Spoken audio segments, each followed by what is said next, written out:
Bonjour à tous. Bonjour à tous ceux qui nous regardent. C'est vrai que ces derniers temps, on a eu des petits problèmes avec la technique. Et donc, on n'a pas pu non plus mettre la dernière vidéo sur Internet. Donc, aujourd'hui, nous allons parler que Dieu nous appelle à grandir. Dieu nous appelle à grandir.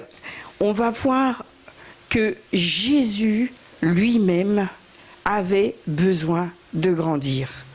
Dans Luc 2, verset 52, à vos armes, citoyens célestes, allez chercher dans la parole de Dieu, Luc 2, verset 52, il est dit, Jésus grandit, sa sagesse se développe et il se rend agréable à Dieu. Ça, c'est la version parole de vie. Vous connaissez peut-être l'autre version. Jésus croissait en sagesse et en stature et en grâce devant Dieu et les hommes.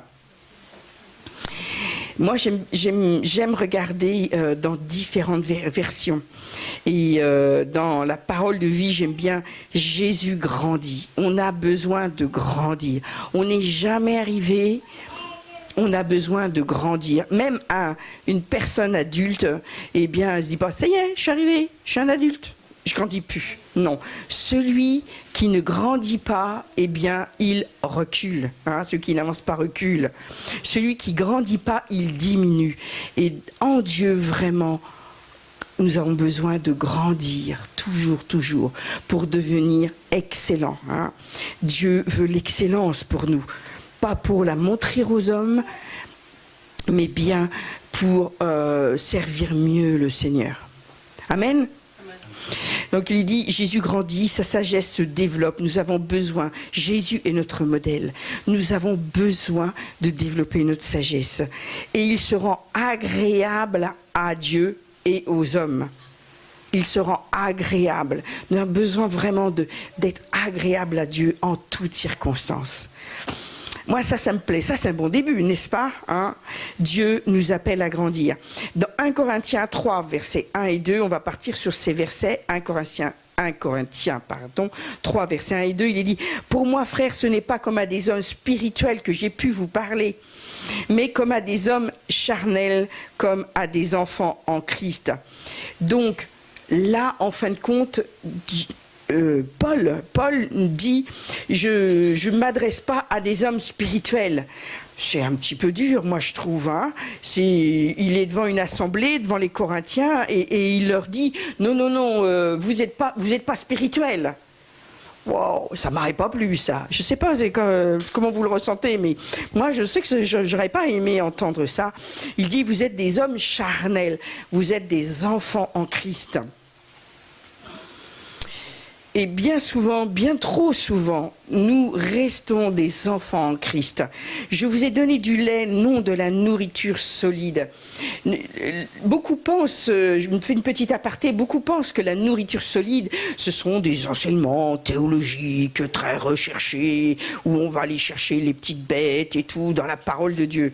Non, la nourriture solide, c'est une nourriture qui va nous asseoir avec fermeté dans la foi. C'est ça la nourriture solide. Mais bien des fois, eh bien, nous ne pouvons pas la supporter. Nous ne pouvons pas à présent. Parce que quelqu'un nous parle de quelque chose que nous n'expérimentons pas.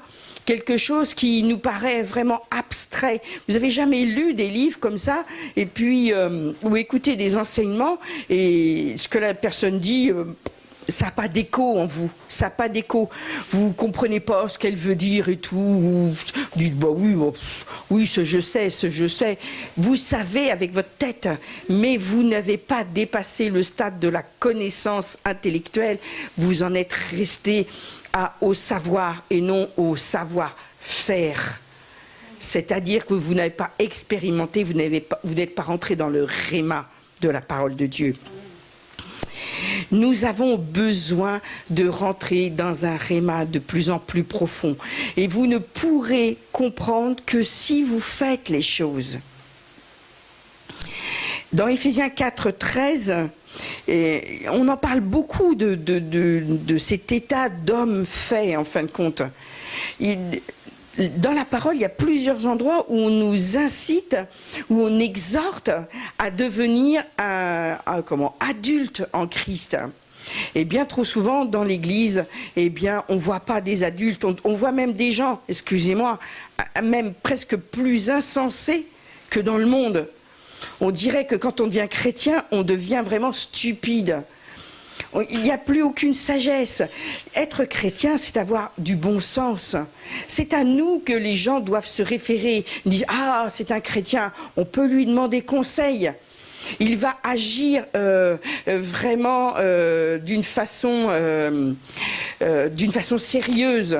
Aujourd'hui, les banques, il ne faut surtout pas leur dire qu'on est chrétien. Surtout pas.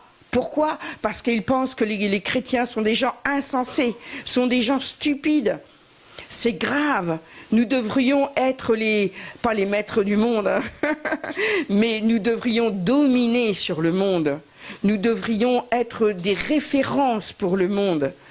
Nous avons besoin de nous élever encore plus, comme dans Éphésiens 4,13, jusqu'à ce que nous soyons tous parvenus à l'unité de la foi et de la connaissance du Fils de Dieu. Là, c'est très clair. On doit être unis dans la foi. On doit vraiment être unis non seulement avec nos frères et sœurs, mais unis avec le Père, avec le Christ et avec le Saint-Esprit. Ça ne doit pas être simplement une formule, hein, Christ en moi, comme on l'a chanté. Ça doit être vraiment Christ en moi et je vois Christ en toi. L'unité de la foi et la connaissance du Fils de Dieu. Nous devrions connaître Jésus. Il est notre frère, il est notre ami. On devrait le connaître parfaitement et on ne peut le connaître parfaitement qu'au travers de sa parole, mais sa parole expérimentée, sa parole mise en pratique. À la connaissance du Fils de Dieu, à l'état d'homme fait. Ah oui, ça j'aime bien, à l'état d'homme fait, hein, d'une femme faite. Hein, vraiment, on dirait que Paul nous dit que tant que vous n'êtes pas mature en Christ, eh bien vous êtes des demi-hommes ou des demi-femmes, je sais pas. Enfin, vous êtes pas finis quoi. Hein, vous n'êtes pas finis. Hein. Il est dit à la mesure de la stature parfaite de Christ. Voilà notre mesure. À la mesure parfaite, à la mesure de la stature parfaite de Christ. Voilà comment nous devrions être des petits Christ à la mesure de Christ. La mesure de Christ, elle est merveilleuse. Et vous croyez que Dieu nous dirait « Oh là là, c'est bien trop, moi, qu'est-ce que ça me paraît loin ?» Si Dieu nous dit qu'on peut être comme ça, c'est qu'on peut l'être. Dieu ne nous demanderait jamais quelque chose que nous ne pourrions pas faire. Ça serait méchant. Dieu est amour. Dieu veut le meilleur pour nous. Alors, on va voir qu'il existe 3 états de la croissance spirituelle. Il y a l'état de bébé, il y a l'état d'enfant et il y a l'état d'adulte. Non, il n'y a pas de... Recevoir Jésus comme son sauveur personnel nous donne une sécurité éternelle. C'est sûr, nous avons accepté Jésus comme notre sauveur et Seigneur. Et si toi qui me regardes, tu ne l'as pas fait, je t'encourage vraiment à le faire. Reçois Jésus comme ton sauveur et ton Seigneur. Et tu entreras dans le royaume de Dieu. Amen. Amen. Une sécurité éternelle. Et à partir du moment où nous avons cette sécurité éternelle, eh bien nous pouvons réussir notre vie sur la terre. C'est ça. Et en fin de compte, on a besoin de grandir dans le Seigneur. On a besoin de ne pas être, comme on dit, des enfants ballottés par le vent, hein, qui vont de ci, de là. Nous avons besoin de changer de cet état de bébé spirituel en passant par l'enfant et aller jusqu'à l'état d'adulte. Un bébé Un bébé, c'est quelqu'un qui n'a pas grandi dans le Seigneur. Un bébé, il est innocent. Il fait des bêtises. Un bébé, eh ben, il veut tout découvrir, justement. Hein. Il a découvert la batterie, lui. Hein. Il a découvert la grosse caisse. Il a besoin de soins, il a besoin d'attention, il a besoin qu'on le nourrisse, il a besoin qu'on le change. Un bébé, il dépend il est charnel. Un bébé, il dépend des autres, un bébé. Hein. Il n'a pas encore sa propre foi. Il croit tout, hein, et on a besoin de s'occuper de lui, et il touche à tout. Le bébé, il doit apprendre à se nourrir. Petit à petit, hein, l'enfant, il veut saisir la cuillère qui est dans la main de sa maman et il le porter à sa bouche. Et on connaît les premiers dégâts que ça fait de prendre la cuillère et de s'en mettre plein partout. C'est marrant, on crache aussi, hein, on dit « Oh, c'est pas beau !» On fait des atroces grimaces. Et nous, c'est pareil, quand on est bébé spirituel, il y a des paroles qui sont des versets de la parole qu'on n'a pas envie d'entendre. « Ah non, j'ai pas envie d'entendre ça. » Hein, vous faire des sacrifices, oh, hein, et on va les cracher. Il est dit que la parole de Dieu, elle peut être douce à notre palais, mais amère dans nos entrailles. Hein, ça veut dire que que quelquefois on reçoit la parole de Dieu et tout, oh oui c'est beau et tout, moi j'aimerais bien vivre le paradis sur terre, c'est génial et tout, ah ouais mais pour faire le paradis sur terre, ah oui je dois faire ci, je dois faire ça, je dois pas faire ci, je dois pas faire ça, hein, ça c'est moins drôle, hein, ça c'est moins drôle, je dois obéir à ce que dit Dieu. Et évidemment, un bébé, quand il commence à faire ses premiers pas aussi, eh bien, il va trébucher, il va faire des fautes, il va faire des erreurs. C'est normal. Si vous êtes jeune en Christ, c'est normal que vous fassiez des erreurs. Mais si après 20 ans de conversion, vous êtes toujours dans les mêmes erreurs, là, il y a un problème. Nous avons besoin de grandir dans la foi. Nous avons besoin d'écouter la voix du Saint-Esprit. Et on arrivera à l'état adulte où nous pourrons discerner ce qu'il faut faire, ce qu'il faut dire, comment nous devons agir. Nous pourrons arriver à cet état où Christ était. On a besoin, mais l'état adulte ne s'arrête pas là. Trop de chrétiens, ils rentrent dans la vie chrétienne et puis ils s'arrêtent là. Moi, j'ai le salut terminé, c'est super génial. Mais on a vraiment besoin de savoir ce que Dieu veut pour notre vie. Dieu a besoin d'œuvrer dans ta vie. Dieu a besoin de te donner le meilleur dans ta vie. Vous vous rendez compte, c'est vraiment le désir profond de Dieu. Hein, que vous soyez vraiment pleinement satisfait dans vos besoins et plus que dans vos besoins. Et un adulte ne se laissera pas influencer par les autres, par tout vent de doctrine. Il se laissera influencer que par Dieu lui-même. Et il y a beaucoup de chrétiens qui disent « Oh, moi, c'est pas comme ça que j'ai appris. Moi, non, c'est comme ça que je fais. Et puis, ce que tu m'enseignes, là, ça me convient pas. » Et ils ne veulent plus se laisser enseigner, alors que Dieu a peut-être choisi une personne pour te donner ce message-là, pour que tu changes dans ta vie. Et tu n'as pas reconnu la voix de Dieu au travers de cet homme ou de cette femme qui te donne cet enseignement. Dieu a besoin de toi. Je ne sais pas si tu sais ça. Dieu a besoin de toi sur cette terre. Tu es l'enfant, la fille ou le fils chéri de ton Dieu, de ton papa d'amour. Et Dieu a besoin de toi pour œuvrer sur cette terre. Dieu ne va pas descendre, il est déjà descendu. Il t'a donné la puissance, il t'a donné le Saint-Esprit pour œuvrer à sa place sur cette terre. Dieu ne va pas redescendre encore et encore et encore. Il l'a déjà fait. C'est vers ce stade de croissance que nous devons aller. Et n'oubliez pas, ce n'est pas dur. Pourquoi je peux dire ça? Parce que dans 1 Jean 4,4, il est dit « Celui qui est en vous est plus grand que celui qui est dans le monde. » Dans une autre version, il est marqué « Plus puissant que l'ennemi de Christ. » Plus puissant. Celui qui est en toi, il est plus puissant que l'ennemi de Christ. Donc nous devons, je vais détailler un peu ces états, ces caractéristiques du bébé spirituel, parce que nous avons besoin d'ouvrir les yeux quelquefois sur notre vie.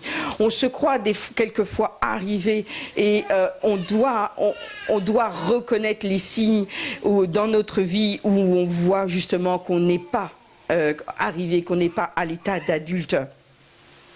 L'état du bébé spirituel, dans 1 Pierre 2,2, comme il est dit, désirez comme des enfants nouveau-nés le lait spirituel et pur, afin que par lui vous croissiez par le salut, pour le salut.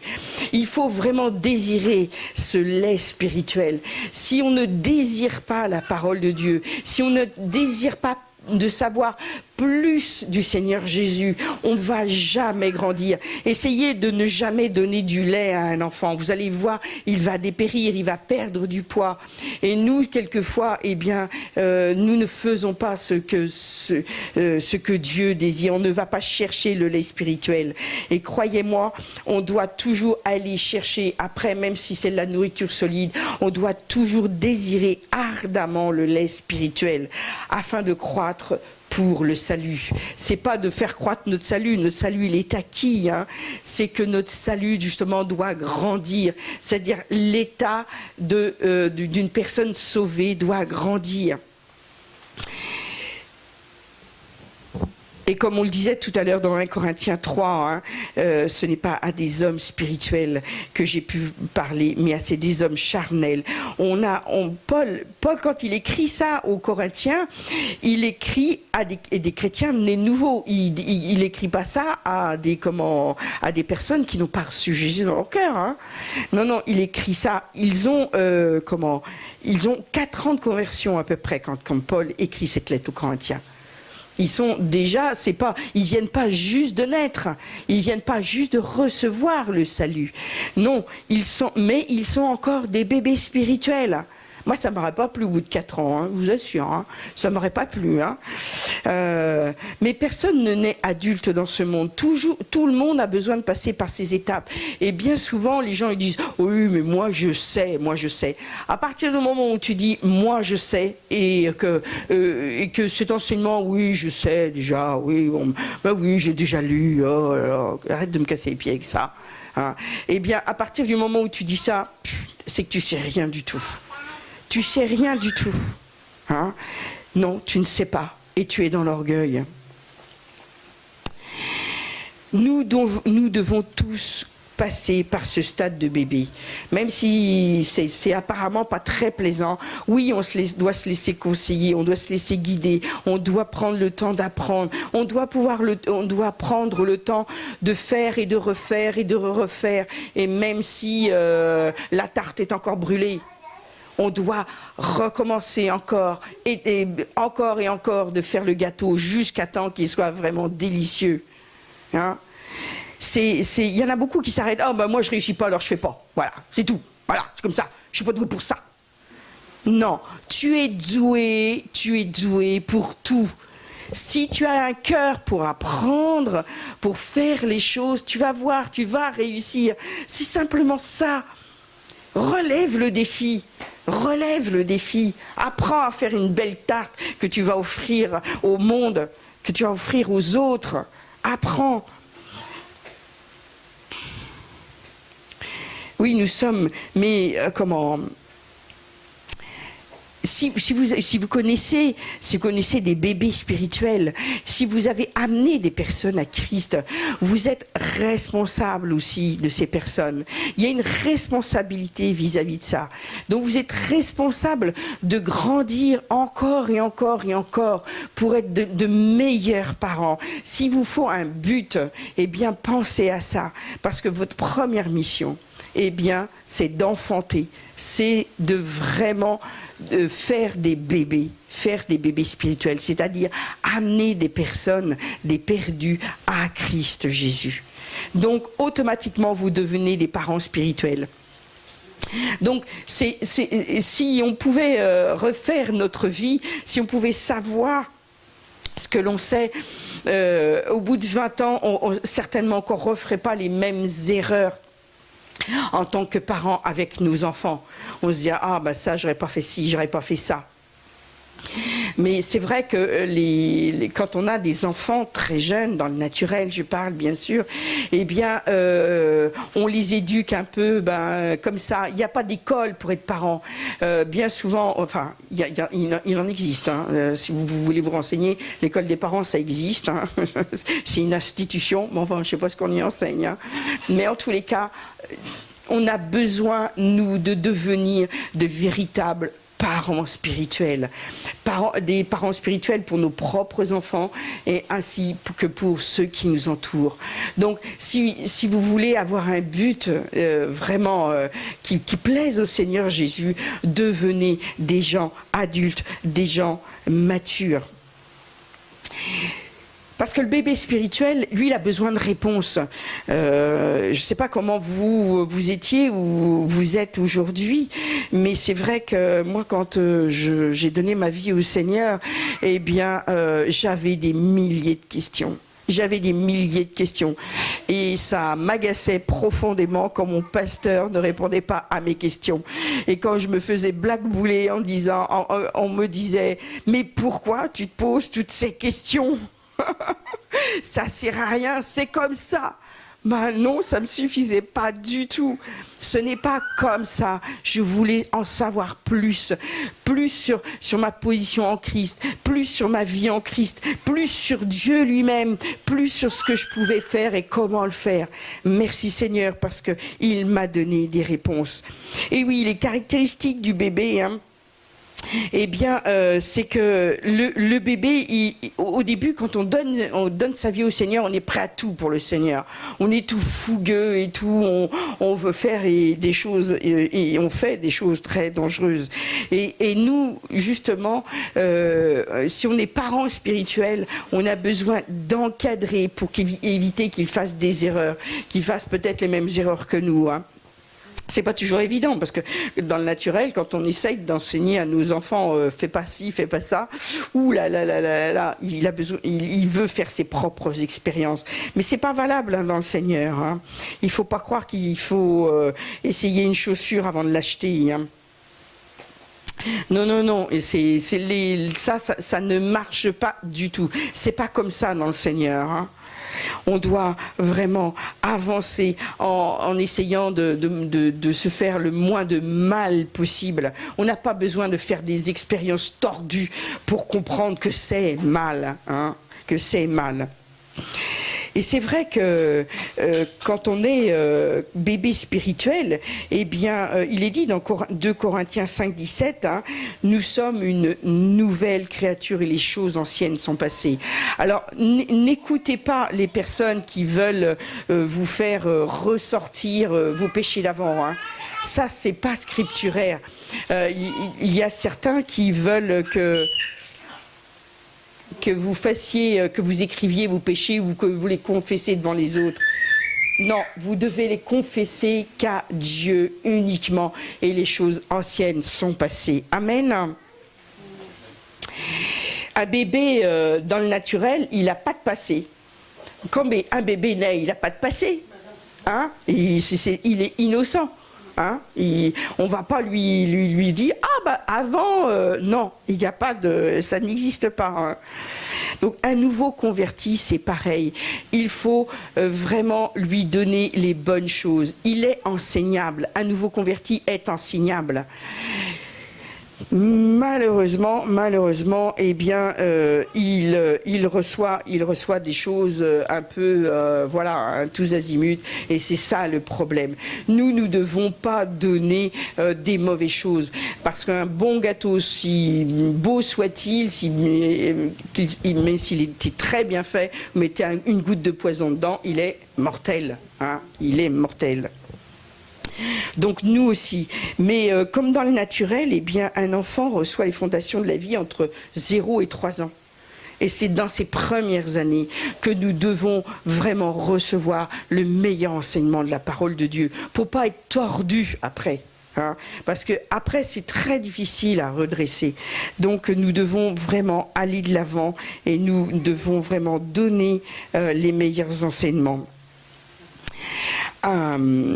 Et c'est vrai que le bébé spirituel, il est complètement ignorant, hein. Il est ignorant, il ne sait pas ce qu'il doit mettre à sa bouche, justement. Vous savez, les bébés, ils ramassent tout et puis ils mettent tout à leur bouche. Des fois, on crie parce que « Ah, c'est sale, c'est sale, c'est sale ». Et ben nous aussi, on doit vraiment veiller à ce que les bébés spirituels qui nous entourent, eh bien, ne mettent pas n'importe quoi à leur bouche. On doit les avertir. On doit les avertir. Et c'est vrai qu'un bébé, encore, lui, on lui retire de la bouche, on dit pas touche, c'est pas bon. Hein, mais tandis que quand on accepte Jésus dans notre cœur, bah souvent on est nous-mêmes des adultes et c'est beaucoup plus difficile de leur dire non, ne va pas sur ce site-là, n'écoute pas ces enseignements. Non, ils sont contre la parole de Dieu. Hein. Donc on doit veiller, on doit prier. On doit vraiment, je dirais, les surveiller, entre guillemets, hein, bien sûr. Hein. Les bébés spirituels ne savent pas discerner un bon enseignement d'un mauvais. Si tu n'es pas comment enseigner, tu ne peux pas savoir. Et j'en profite pour faire une petite pub pour l'IBEM, parce que c'est vrai que au travers de l'IBEM, vraiment, nous avons les bonnes bases spirituelles. Nous savons sur quoi nous nous appuyons et nous nous encourageons pour vraiment mettre en pratique ce que nous recevons comme enseignement. C'est pas de se faire un bourrage de crâne, non, c'est d'avoir vraiment une mise en pratique des enseignements. Et comme ça, nous pouvons avancer. Nous ne sommes pas empoisonnés. Parce que c'est vrai que les enseignements qui sont empoisonnés, eh bien, ils vont ruiner notre santé spirituelle. Si vous mangez des mauvaises choses, que vous ne savez pas que c'est mauvais, vous allez voir les dégradations sur votre corps. Hein. C'est automatique. Hein. Donc, c'est pareil. Au début, ça paraît pas, hein, mais en fin de compte, à la longue, eh bien, ça détruit. Hein, ça détruit. Hein. Quand on connaissait pas les méfaits de la cigarette, eh bien on fumait, puis oh bah non, ça fait rien, et mais on s'est vite pas assez vite justement aperçu des méfaits du tabac. Eh bien, c'est pareil. Et les choses les plus dangereuses, ce sont les doctrines qui paraissent religieuses. Ça, c'est ce qui... Parce que ce qui vient du monde, on sait très bien que c'est mauvais. Il n'y a pas de problème. On ne va pas écouter ce qui vient du monde. Mais ce qui vient justement les doctrines, les enseignements religieux, eh bien, c'est là où on peut ne pas reconnaître, ne pas discerner le bien du mal. Et puis, il suffit pas de dire, oh ben, tu sais, moi je suis baptisé du Saint-Esprit, le Saint-Esprit me le dira. Non, non, ça c'est complètement faux. Hein, par expérience, nous le savons. Donc, faisons attention à ce que nous lisons et à ce que nous écoutons, à ce que nous regardons. Veillons à ce que nous mangeons spirituellement. Il y a quelqu'un qui a dit, hein, vous êtes ce que vous lisez. Hein. Donc si nous lisons la parole de Dieu, là il n'y a pas de problème. On sait que ça va être une bonne nourriture céleste. Alors un dernier point, où vous dites, oui, moi ça ne me concerne pas, eh bien c'est l'irritabilité du bébé. Ah, ah. Les bébés, ils sont très changeants. Ils sont vite déstabilisés. Ils sont facilement perturbés. Ils sont vraiment très très vite irritables. Et sans qu'il se passe vraiment grand-chose, ils sont dans tous leurs états. Si vous vous reconnaissez dans cette description, c'est que vous avez du bébé spirituel, si vous avez de l'enfant spirituel. Donc, normalement, un adulte, il est stable. Un adulte mature, il ne va pas avoir un humeur changeant. Il ne va pas, si on lui dit quelque chose, il ne va pas se mettre dans tous ses états. Il va vraiment être stable. Alors il y a un moment où il faut faire un sevrage spirituel. Et ça, c'est notre part. Comme tous les enfants, eh bien, ils vont avoir leur courbe de croissance, hein, et ils vont changer de nourriture, ils vont grandir. Et si on leur donne une nourriture équilibrée, mais nous devons sevrer les enfants spirituels. C'est-à-dire que pendant tout un temps, on va les aider, on va être un peu leur soutien, on va être là pour les conseiller, on va même réparer leurs erreurs. Hein. Mais au bout d'un moment, eh bien, on doit vraiment les laisser faire pour qu'ils deviennent adultes. C'est pas leur laisser faire des bêtises, hein. Ne me faites pas dire ce que je n'ai pas dit. Hein. Mais l'Église doit vraiment être l'atmosphère. Elle doit créer une atmosphère pour qu'un bébé spirituel a encore de plus en plus soif de Dieu.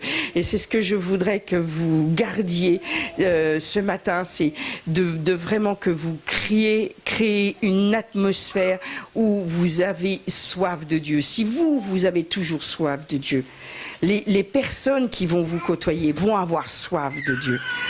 Si vous êtes un adulte spirituel qui a réponse aux questions que l'enfant se pose, eh bien, vous allez être un aimant pour ces personnes. Ils vont venir rechercher les réponses à leurs questions.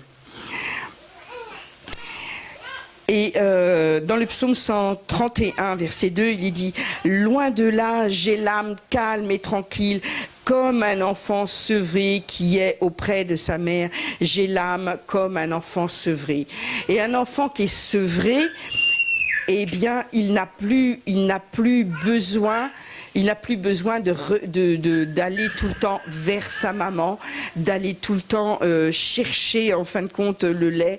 Il va pouvoir se faire sa popote, je dirais, de faire son repas, de s'auto-gérer. Il va pouvoir aller chercher la nourriture, il va pouvoir aller faire ses courses, hein, pas acheter n'importe quoi.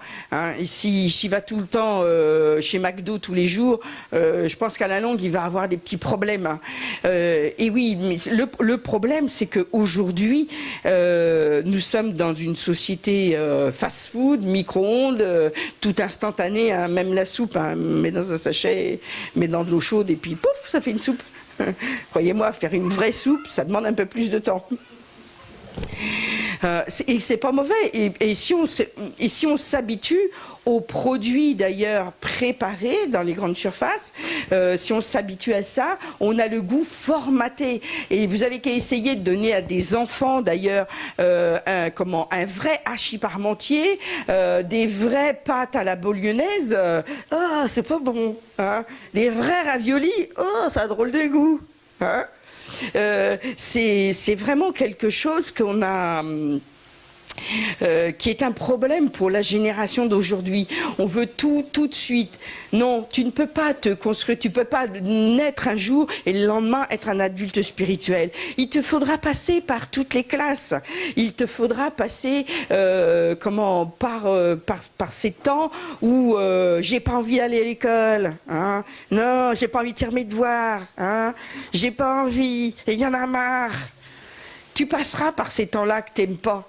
Hein, j'ai pas envie de travailler, je préfère jouer à la console. C'est sûr, c'est plus agréable. Hein. On a un panorama virtuel, on peut faire tout ce qu'on veut. Mais c'est pas ça la vie réelle.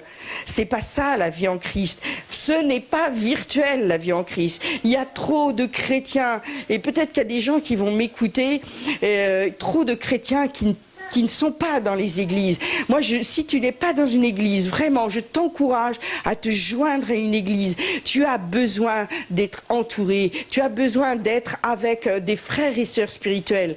Oui, peut-être que tu me dis, oui, mais ça va, j'ai testé, moi, très peu, les chrétiens, ils nous blessent, et on l'a tous testé. On se blesse les uns les autres, mais c'est comme ça que tu grandiras. Dans une cour d'école, il n'y a pas que des gentilles petites filles, des gentils petits garçons. Non, il y a ceux qui tirent les oreilles, qui vont te chahuter, et il y a tout cela. Donc, ne reste pas dans la cour maternelle, viens dans la cour des grands, et tu verras si tu grandiras pas.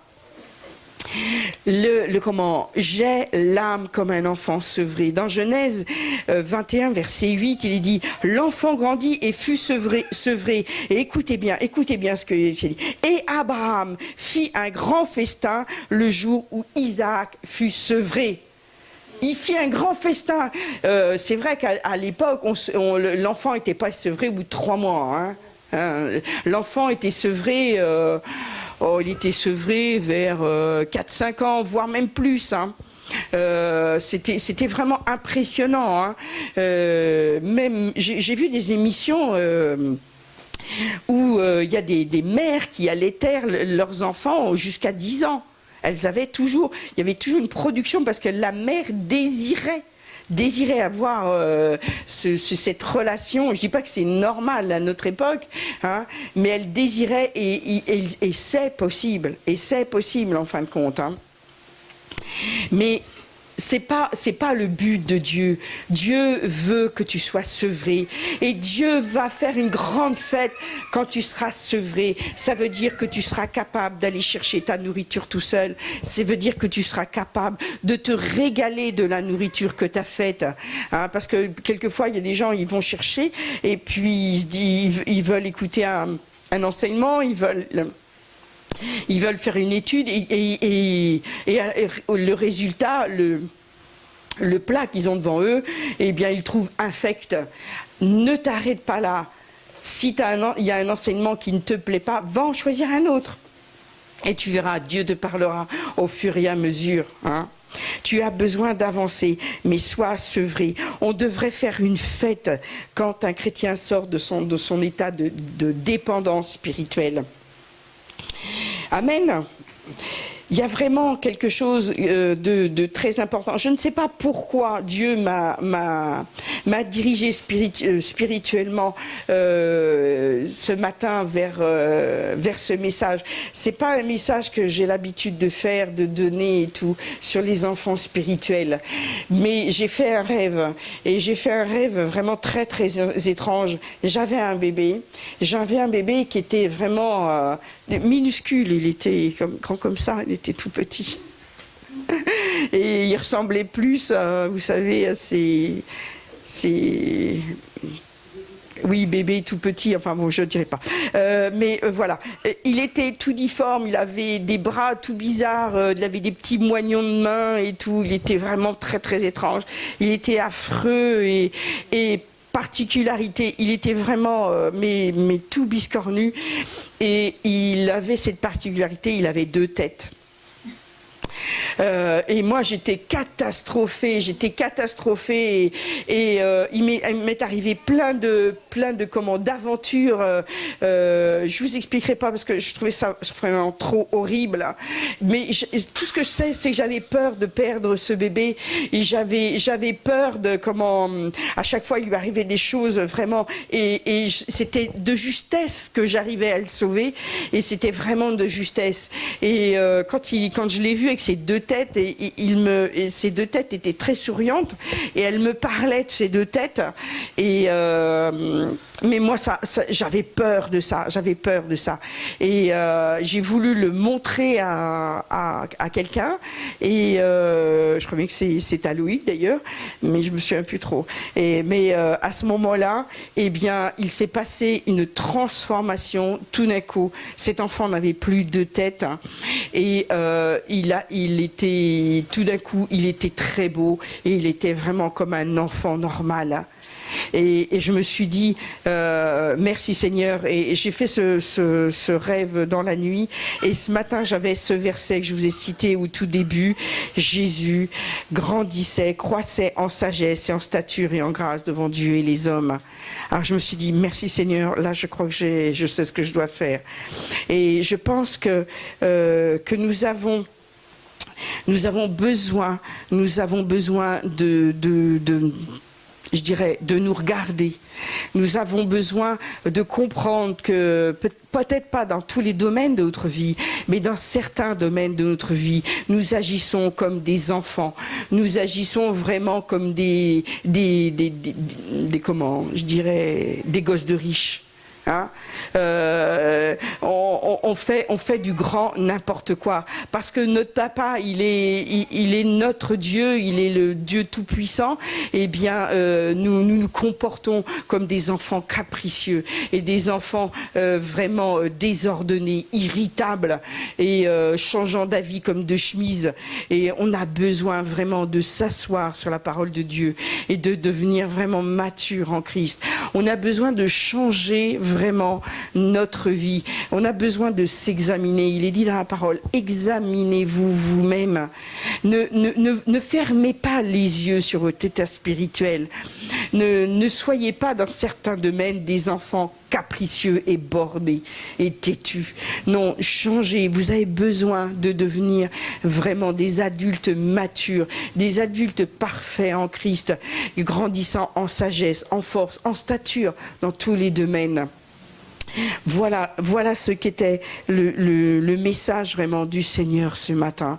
Soyons pas des enfants à deux têtes allant de droite, de gauche et vraiment ne sachant pas ce qu'il veut. Soyons vraiment des enfants, non pas des enfants justement.